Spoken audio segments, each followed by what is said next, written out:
WI, what does that stand for? Driving while intoxicated. What does DUI stand for? And why did it get changed, do you suspect? Because of any way that this intoxicated piece is really important instead of, under the influence is really important rather than intoxicated. Because, right, you could be intoxicated with liquor, but you could certainly be under the influence of a lot of other things. What kind of things are they talking about when they talk about under the influence? Pot, shrooms. Pot, shrooms, LSD, somebody say prescription drugs. Oxycontin. You're just a regular oxy. Valium. Put heroin in there. Morphine.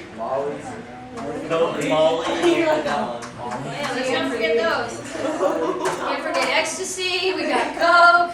What else? Okay, let's talk about things that are not on the illegal drug list. What other things can you get in trouble, huh? NyQuil? Animal. Oh, that's on the prescription list. We'll just leave that in the oxy category. What else? Prescription drugs. We got prescription drugs right here. What might you not think about? It's kind of along the lines of NyQuil, but NyQuil being cold medicine. Huh? Too much mouthwash. Okay, but we gotta put that in the alcohol. Yeah, we gotta put those right in the alcohol category. It's really, one of the ones that people don't think about is allergy medicine. Because it makes you drowsy. And they just think, well, I can't get in trouble, or they think it's an excuse or whatever. Like, well, it was my allergy medicine that did it. It's not really gonna fly. So, under the influence of anything that does what? What do you suspect? Impairs you. Impairs you, right. Alright, you guys came up with the best drug list ever, I gotta say. Yeah, thanks, man. That was right there. I'm a little scared. Usually I have to fill in about half of those. Alright, who would like to go first and tell us about their article that they read? Corbin does? Alright. Tell us about your article, Corbin.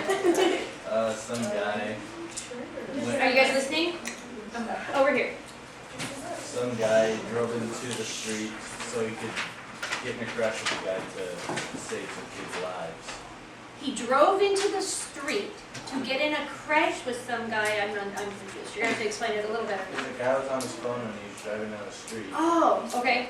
He was on his phone. And he saw him, and he saw kids on the crosswalk who had the right of way, and he wasn't going to stop. So he went in front of them and took them for the team. Okay, so there was a guy who kept some kids from being dead. Dead's a good word, I guess.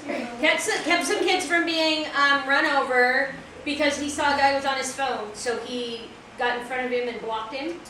Boy, that's pretty nervy, huh? He drove a Hummer. Let's see what this says. It says, Edmonton police are calling an alert driver a good Samaritan for causing a fender bender that saved 4 children crossing a busy street. Did it have anything to do with drugs and alcohol in here? No. Oh. But the driver was impaired. Very nice. Why was the driver impaired? He was distracted. He was talking on his phone. What do you guys think about that? Would you have the nerve to pull out in front of somebody that you knew was going to run over some children? Heck yeah? No? I don't know that I'd figure out what to do so fast. That's pretty quick thinking. And how long has the guy been on his phone? What would have some other options you might be able to think of? Honk at him, right? I mean, there's probably something that could have been done prior to screaming in front of him. Seems a little Hummer guy-like. Hummer guy-like? Is that a Hummer guy-like? Douchebag? I don't know. That's a little strong. All right, so let's see. Would you guys like to read your article? Ladies? Amanda Bynes hit someone, and then she didn't give any information to the police. She's drove off. She hit someone and didn't give any information to the police and drove off. Why do you think she might have done that? She might have been impaired. So what happened to her, did it say? Right. How did they figure out it was her? Called it Somebody called in to the police. So you're not gonna get away with much. I think both of these articles say that there's people out there watching besides the police, right? Some people just look around for the police car, like think they got away with everything, but maybe there's some good citizens out there. What's the next one talk about? Drunk driving units are given by the rules. So what did he do? Does it say? He was a drunk driver. He was a drunk driver, and what do you suppose he needed forgiveness for through that article? Two people died. Yeah. Like almost There was a teen driver and 2 people died. There's like blood, alcohol. How old is that article? Is that something really old? Does it It's say the from date? like 9/14/2012. 9/14/2012. Guess where I got these articles? The internet. Previous class, I made them go home and do homework and bring me the articles, but I forgot to tell you guys that Wednesday, so we had to, and they got them on the internet, probably, yes. Anybody of you know anyone who's gotten in trouble for drinking and driving? You don't have to tell if it's your parents, but lots of people do. So what was that like for them trying to get their license back, or what kind of trouble did they get in? You don't have to tell me in details, especially if it's family, but. My mom didn't get in trouble at all. Your mom was the one who got caught drinking and driving, and she didn't get in trouble at all? No, she got a license took, but she got it right back. Okay. It didn't seem like 90 days. Did she have to do anything? Go to, you don't know? What else? I Who think else? she like went to court once. Okay. and not really. Okay. Does anybody know by law what the suspension is for your driver's license, the first DUI? 90 days. It's only 90 days, yeah. So it seems pretty quick, it goes pretty fast. Who else had their hand up over here? This whole table? I didn't. You'd think it would have been this table over here.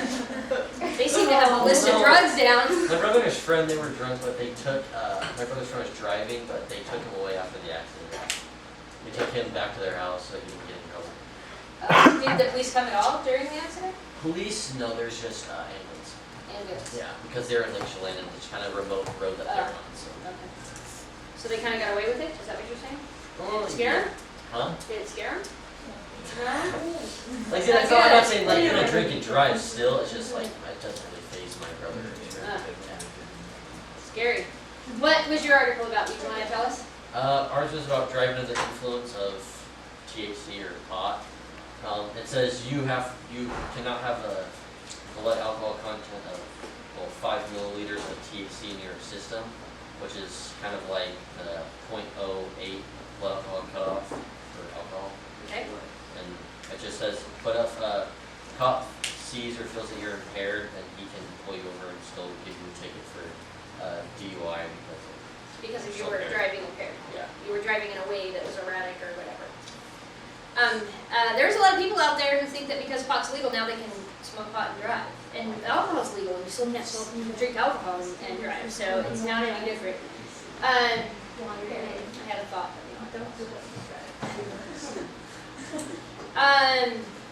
what did you guys' article say? It's about this guy who had drinks at the bar and he drove him and some guys and he crashed, hit a barrier on the highway and one of the passengers was killed. A passenger in his car was killed? How would that would kind of suck, right? You're out with your friends trying to have fun and you come home and they don't? But he blamed it on him, he said he was in the driver's seat. Oh, he said the passenger was in the driver's seat? What was that? Did he get away with that? Did that work for him very No, well? there was Yeah. pictures on his wife's phone that said it was actually him. On his wife's phone. Wonder how they got those. How about yours? They just The title was 5-month-old killed in a crash, mother faces DWI charge. Oh, that's better. So the police suspected she was impaired at the time of the crash because she drifted off the road to the right for 200 feet before hitting a guardrail and flipping into a creek bed. And so they were rescued, but her son died. Yes, the 5-month-old. And when she was released from the hospital, she got charged with DWI, with child endangerment and reckless operation. Yeah, I think that's gotta be the worst, right? If somebody that you care about is in the car with you, like this guy or that one where, I mean, how many of you are planning on driving your siblings around after you start driving, right? It's a lot of responsibility. Mom's gonna be pretty mad if they get hurt. Pretty mad. How about you guys? Ours is about marijuana law. Yay, tell me about that. Well, basically just talks about how stone driving like doubles the risk if they don't crash. That there was a study about that in Canada. In Canada. Yeah. That article actually came out before our marijuana law changed, and they were talking about some of the studies. It's actually why that article came out. It was kind of comparing the two. And so I remembered what I was going to say a second ago. So one of the things we're going to learn before we leave today, if you don't already know, anybody remember what implied consent means? There was a couple of you in the car with me, I think this weekend we had this conversation. There's an hour left. If you refuse to take like a breathalyzer test or something, you should go to jail. Or you get license suspended. So it's something like that, but that's not quite it. It is that you are implying the consent to give your blood or breath in a test if you have a driver's license. So, and if you choose not to, then that's where the part that's kind of like that. If you choose not to, you're not going to go to jail, but you are going to lose your license for 1 year. So, yeah, now it's making sense. Right. So, if you want a driver's license in Washington State, you then give up your right not to be tested. Does that make sense? You are implying the consent to have your blood or your breathalyzer done at any point that they ask you to do that. Okay? So, even those of you who have a permit now, you have implied consent. Right? You can stick on an ID card and you don't imply consent. You can try to argue and you won't lose your license, but if you don't have a license to lose, then kind of a tricky one, right? Okay. Alright, so we're going to do this. We're going to watch a video. There's a couple of things we're going to figure out by the time the video's over, talk about when it's done, and that is how much it takes to get drunk. How many ounces? How many ounces of beer? How many ounces of hard alcohol? How many ounces of wine does it take before it starts impairing you? Okay? 0.08 is the amount that you of blood alcohol you can't have. So, and we also want to know how long it takes for your body to process alcohol.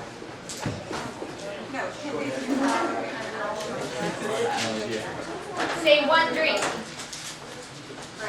How long is it going to take for your body to process 1 drink? How long?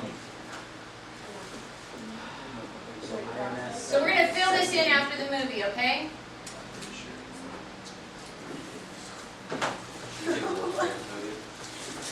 No, you're going to see it's not a notes kind of movie. Okay. So how many of each of these things equal 1 drink? Okay? I think I got that right. I could have it backwards.